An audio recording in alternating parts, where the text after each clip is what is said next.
This is the part one can never forget. His body was lying down there, still and lifeless.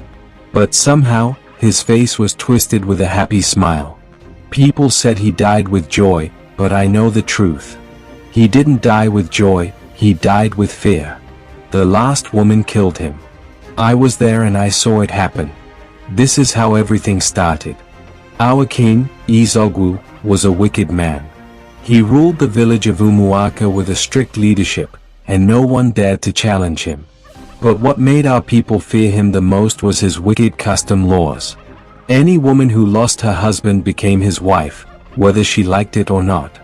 The moment a man died, even before the burial, the king's guards would march to the widow's house and drag her to the palace.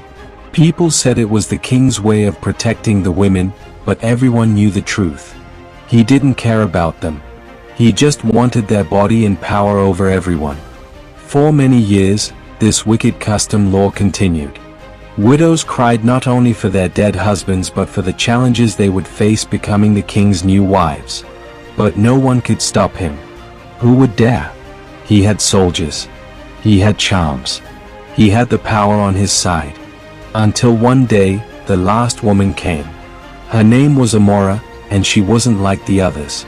She was tall and quiet, with a steady way about her that made you feel like she was watching everything, even when she wasn't looking.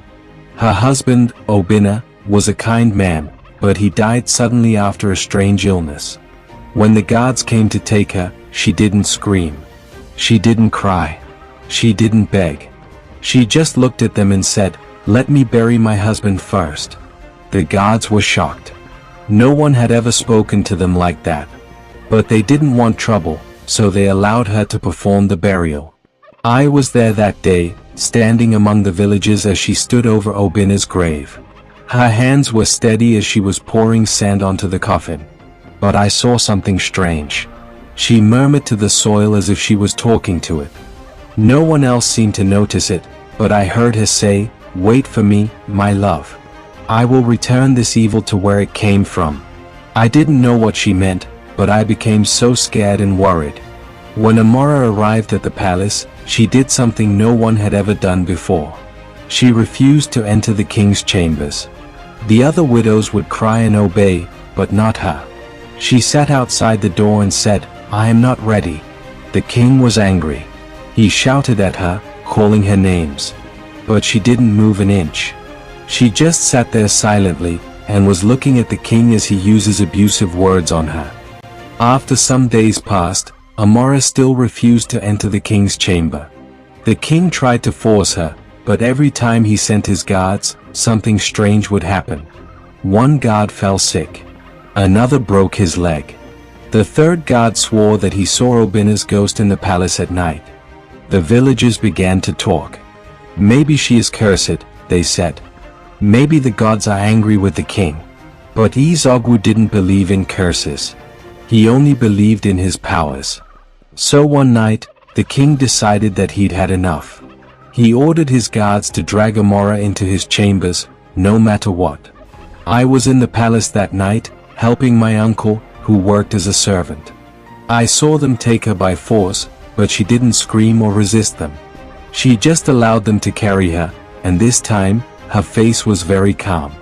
Carried inside, the doors were shut behind her, and the entire palace was in silence. We all waited, holding our breaths. Then we heard it, a loud clash, followed by the king's strange voice. The guards rushed in, but when they came out, they looked like they'd seen a ghost. One of them said, "She is not a human." I couldn't stop myself. I sneaked to the window and peeked inside. What I saw still haunts me. The king was on the floor, clutching his chest. His face was twisted, not in pain, but in terror. And Amara? She stood over him, and as calm as ever, holding something in her hand. It was a small wooden figurine, carved in the shape of a man. She was murmuring to it, and as she did, the king began to laugh. It was a horrible, choking laugh, like he couldn't stop. Then he fell silent again. The next morning, the king was dead, and Amara was gone.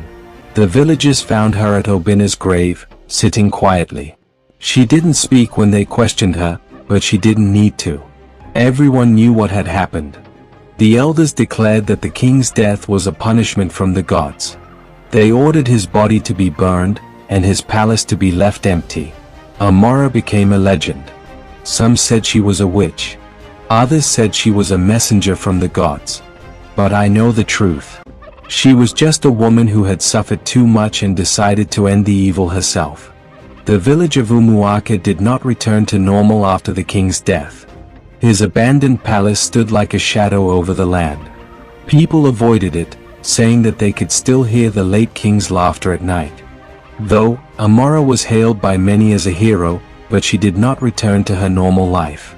She stayed by Obina's grave, living in silence. Some villagers brought her food, but she hardly spoke. Anytime she did, her words are filled with mystery. One day, I decided to visit her. Curiosity was eating me alive. I wanted to know how she had done it, how she had defeated the king when no one else in the village ever dared to try. Amara, I said, sitting beside her. What really happened that night? She looked at me, her eyes steady but tired. Do you believe in justice? She asked me softly. I nodded. Of course. Then know this, she said, justice has a price. It takes courage to pay it. I didn't understand her words fully, but I felt their weight. She came closer and said to me, Izogu thought he was untouchable, but no man is greater than the spirits of the earth. I only called for what was already waiting for him. Her words spread through the village like wildfire. Some people believed she had used powerful charms on the late king, while others thought the gods themselves had acted through her. But the mystery didn't end there. Strange things began to happen around the palace. Farmers working nearby claimed to be seeing shadows moving inside the empty building. Hunters heard laughter coming from the king's throne room. One night, a group of brave young men decided to investigate it. They entered the palace with torches to prove there was no ghost. The next morning, only one of them returned alive and trembling. We saw him, he said. The king, he was sitting on his throne, laughing. But his face, it wasn't human anymore.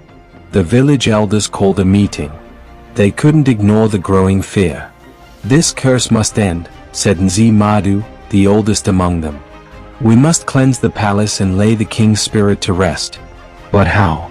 No one knew the proper rituals to appease a spirit so filled with wickedness. Some suggested consulting the Dibia, the village priest. Others argued that only Amara could help since she had faced the king and lived to tell the tale. Amara was summoned to the meeting. When she arrived, everyone fell silent. Her presence was commanding, even though she spoke softly. The king's spirit is restless because he died in fear, she explained. Fear binds a soul to the earth. But his fear wasn't just of me, it was of his own sins. He knew they would find him, even in death. Then what must we do? The elders asked. We must return what he stole, Amara said. The villagers were puzzled.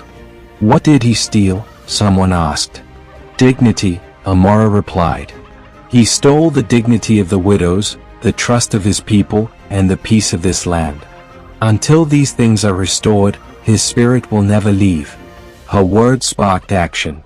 The villagers began to undo the king's wrongs. They gathered the widows he had taken and helped them rebuild their lives. The elders distributed the wealth of the land the late king had hoarded back to the people. But the final act was the hardest. Amara insisted they enter the palace and confront the king's spirit directly. On the night of the cleansing, the entire village gathered outside the palace. The air was thick with tension. Amara led the group, holding a calabash filled with sacred herbs and ashes. Inside, the palace was cold and dark, but the king's throne room was illuminated by a mysterious and malevolent force. And there he was, Izogu, sitting on his throne, his face frozen in that horrible happy smile. The villagers was in shock and fear, but Amara didn't draw back. She stepped forward and said, Izogu, your reign is over. The people you oppressed have reclaimed their lives. It's time for you to leave this world. The laughter stopped. The king's ghost stood, towering over Amara. You dare to command me? It thundered. Yes, she said calmly. Because I am not afraid of you. Amara threw the contents of the calabash into the air, and a sudden wind filled the room. The herbs burned with a strange light, and the king's spirit began to fade. His laughter turned into a wail, then into silence. When it was over, the throne room was empty. The villagers let out a collective sigh of relief. Is it done? Someone asked. Amara nodded. His spirit has been sent where it belongs. Now we must live better lives, or his kind will return. The village of Umuaka changed after that night. The palace was left to crumble, a reminder of the past. The people became kinder, more united, and more respectful of one another's grief and dignity. Amara disappeared one morning without a trace. Some say she joined Obina in the spirit world. Others believe she became a guardian of justice, traveling to other lands where her courage was needed. At first, people went about their lives, grateful for the end of the king's curse. The widows began to rebuild their lives, children played freely near the palace grounds, and the elders spoke of a brighter future. But soon, whispers of doubt began to creep in. One market morning, I overheard two women speaking near the well. Do you think she really banished the king's spirit? One asked. The other woman hesitated. I don't know. They say the palace is still cold at night. My husband says he saw a shadow near the old throne room. I tried to ignore their words, but deep down, I was uneasy too. Something felt unfinished. A few weeks later, a hunter named Okoro burst into the village square, sweating and breathless. I saw her, he cried. I saw Amara in the forest. The people gathered around him, asking questions. Was she alive? Did she speak? Okoro nodded. She was alive, but she looked different. Her eyes glowed like fireflies, and she warned me not to return to the palace grounds. The crowd buzzed with confusion. Some said Okoro was lying, seeking attention. Others believed him, saying Amara had become a spirit herself. But I knew Okoro. He wasn't a liar, and his fear was real. That night, I couldn't sleep. I kept thinking about Amara's warning. Why would she tell Okoro to avoid the palace? Wasn't the curse lifted? By dawn, I made up my mind. I had to find out the truth. I went to my uncle, the old palace servant, and told him everything. He frowned deeply. My son, leave it alone, he said. The palace is no place for a curious boy. But what if the king's spirit isn't truly gone? I argued. He sighed, then handed me a small pouch. Take this, he said. It's filled with protective herbs. If you must go, go during the day. And if you hear laughter, run. With the pouch in my pocket and my heart pounding, I entered the palace grounds. The air was still, and the once grand building looked even more decayed than before. Inside, the silence was heavy. Dust covered everything, and cobwebs hung like curtains. I made my way to the throne room, my footsteps echoing loudly. The room was empty, but the air felt wrong. It was colder than the rest of the palace, and I could feel a faint vibration under my feet, like something was alive beneath the floor. I stepped closer to the throne and noticed something strange. The carvings on the wooden arms looked newer than the rest of the chair, as if they had been done recently. One carving caught my eye, a small figure of a man, hunched over with his hands covering his face.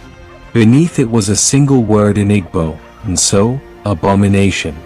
Before I could think about it further, I heard a sound.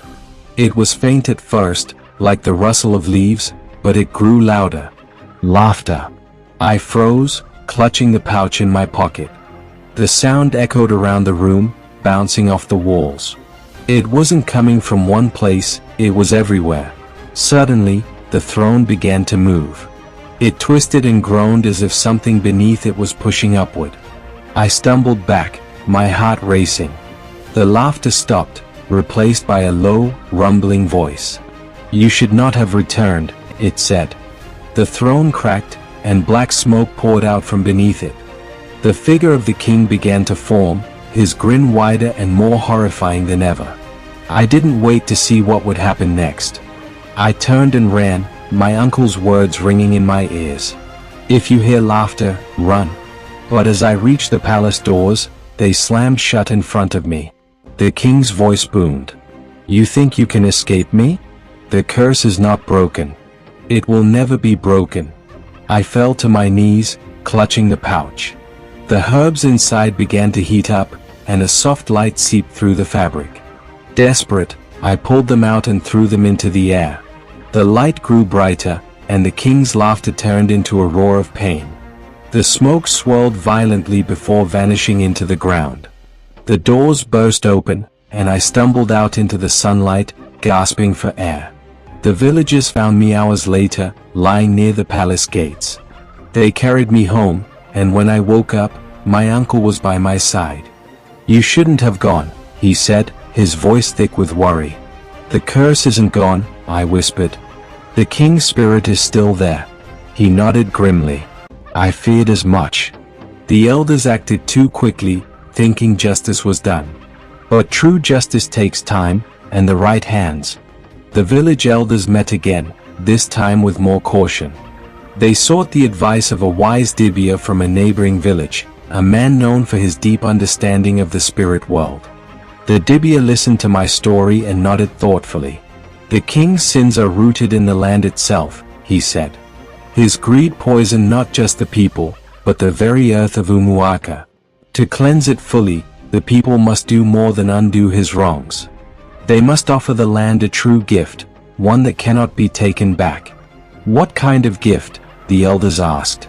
The greatest gift of all, the dibia replied. Selflessness. The villagers came together once more, this time with a renewed sense of purpose. They decided to build a communal farm on the palace grounds, where everyone would work and share the harvest equally. The farm flourished, and over time, the laughter in the palace faded. The shadows disappeared, and the land grew peaceful again. Years passed, and the village of Umuaka thrived. The communal farm became a source of pride and unity. The palace, now surrounded by lush crops, was slowly being reclaimed by the earth. Children played without fear, and the widows of the past found peace. But curses, like buried secrets, have a way of resurfacing when least expected. It began subtly. Crops in the fields near the old palace started withering, even though the rains were good and the soil was fertile. Farmers whispered about strange noises at night, muffled laughter and whispers carried on the wind. Then, one day, a young boy named Kelechi disappeared while playing near the palace. The entire village searched for him, but he was nowhere to be found. When he finally returned 3 days later, he was different. His once bright eyes were dull, and he refused to speak. The elders called the dibia again, and after examining the boy, he shook his head grimly. The curse is awakening, the dibia said. The king's spirit is restless once more. There is unfinished business. The village erupted in fear and confusion. We gave back what he took, one farmer shouted. We built the farm. We healed the land. But the dibia raised his hand to quiet them.